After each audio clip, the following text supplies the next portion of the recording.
Hi guys, in this video we are going to discuss the problem balance suffix from Codechef starter 78. This is an easy problem and it only requires a basic intuition. So the problem is a bit lengthy. I'll just go briefly about it. So the problem states that we would be given with a string s of length n and also with the integer k. So we are allowed to permute the characters inside the string s in any way we want. At the end, we want a valid string. Now, what's the definition of a valid string? So a valid string is a string wherein all the suffixes have the maximum frequency and the minimum frequency by a difference of at max k. Now, what are suffixes? Suffixes for any strings are all the substrings that you can create by selecting any index or any valid index, and then the end index should be n minus 1.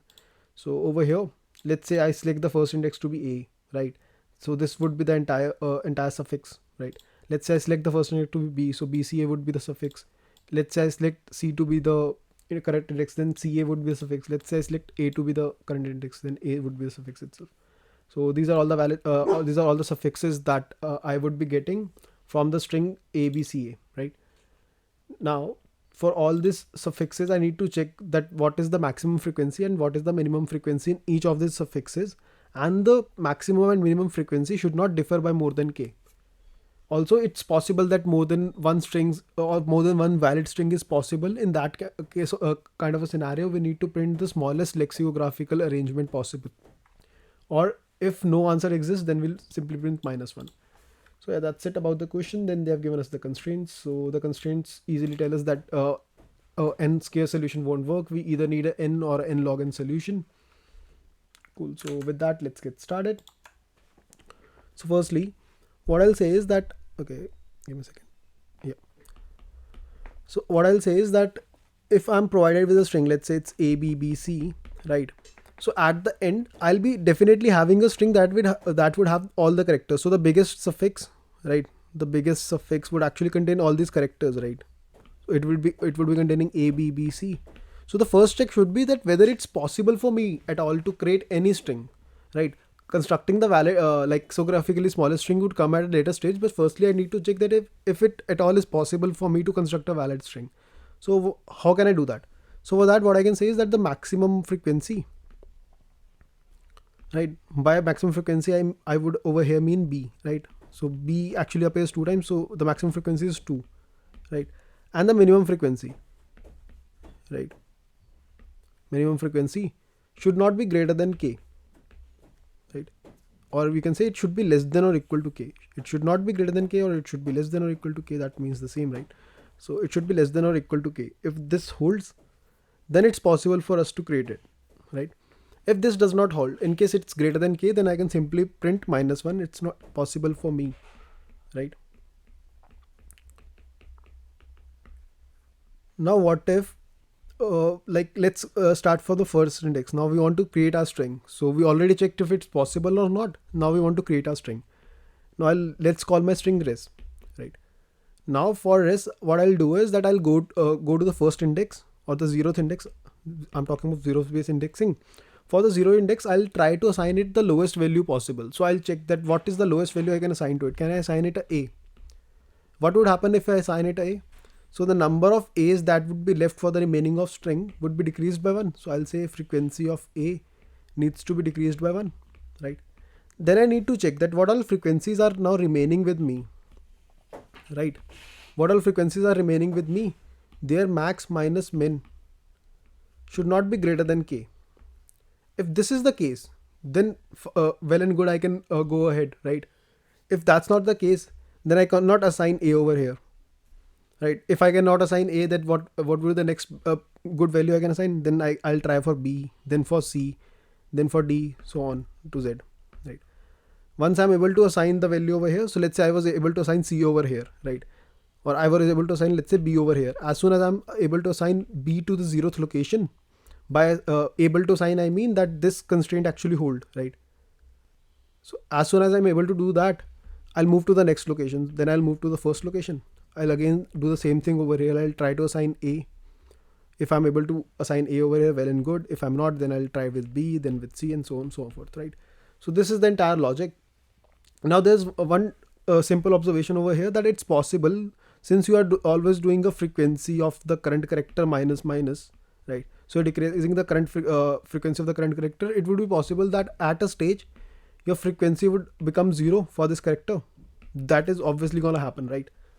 So when it becomes 0, and then you'll go to the array wherein you're checking the maximum minus minimum frequency, or when you'll be going to the function, then checks that your maximum frequency minus minimum frequency should be greater than or equal to should be less than or equal to k, right? So in this function we need to tell it that the minimum frequency is actually 0, because your unordered map or hash map, whatever you're gonna use, is gonna contain 26 entries, right? Now it's possible, let's say your string was ABC, so it would contain the values as 1 1 1 for A, B, let's say it was ABD, right? So it would be 0 over here for C, and then a 1 for D, and then all zeros, right?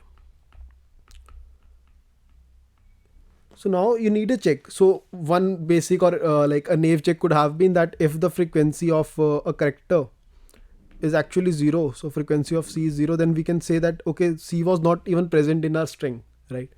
However, since now we are manipulating the value of characters from here, so let's say I already used A, right? I said that frequency of A needs to be decreased by 1. Because of this, frequency of A would now become 0, right? So this check won't be valid. Now we cannot say that A was not even a part of our string. So what can we do? So for this I can use another boolean vector maybe, which I can call use, or anything you want. So I can call it present or use or whatever. Over here I'll set the values of the characters that are present in the original string, so that you for doing this particular check it's convenient for me. So that's it for the solution. Let's look at the code. The code is also fairly easy to understand. So this is the exact same logic which I used in the contest itself. Cool. So what I'm doing is that initially I'm taking the values of n, k and s. So integer n and k and the string s. Then I'm populating the frequency vector, right? After that I'm constructing a boolean vector called use. So use actually contains all the characters which have some frequencies in this string, right? Then I'm checking that if it's possible for me to construct any string right now, like if it's at all possible for me to construct a valid string or not. If it's not possible, I can directly print a -1, right? And then I can return. So what's the possible function doing? So it's taking the vectors as frequency, then used, then k. Cool. Then it's saying that set a minimum value. So a dummy value I'm setting is 10 to power 8. You can set it 10 to power 6 or whatever you want, right? Don't set it something that is lower than n. It might give you some issues then. But yeah, this is a fine value. Then I'm setting the maximum value as you can actually set it with max, and but anyway, I'm setting the maximum value. I'm directly taking the maximum value from the frequencies. Then I'm checking if my max is equal to 0, right? So if my maximum value is 0, then it's obvious that the minimum value will also be 0, right?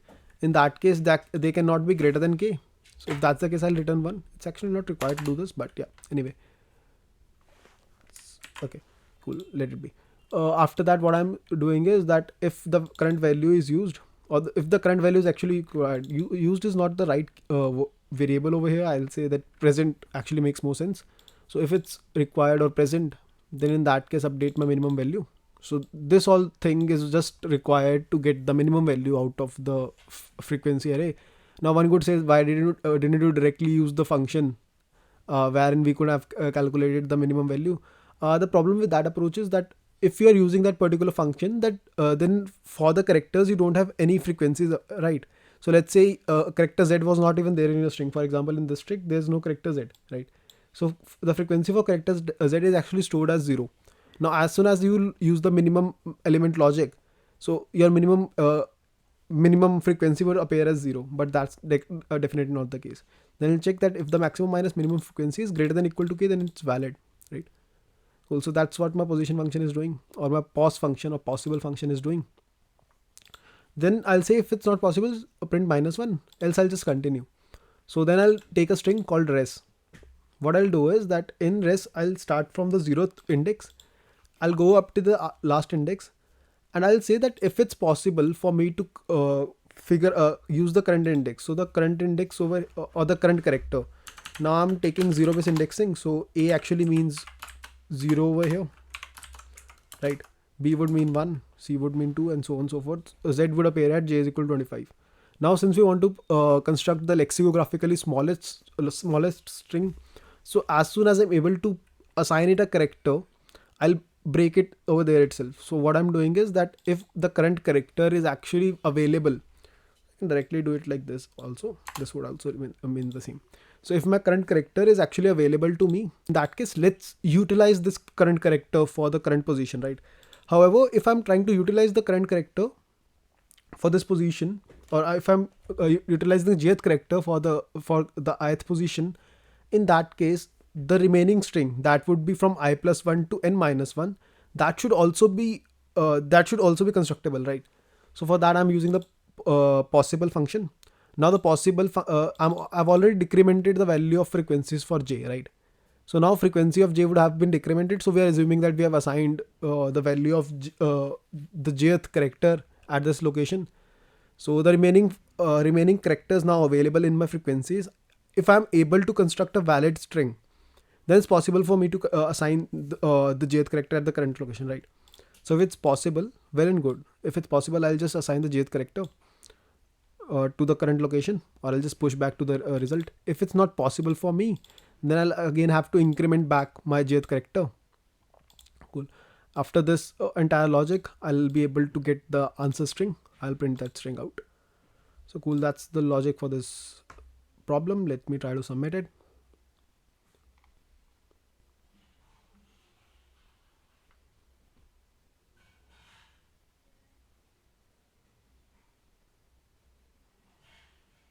Cool guys, you see a AC solution over here, or AC verdict over here. I hope you understood the approach. If you still have any doubts, let me know in the comment section below. Cool guys, thanks a lot for watching this video. Bye bye.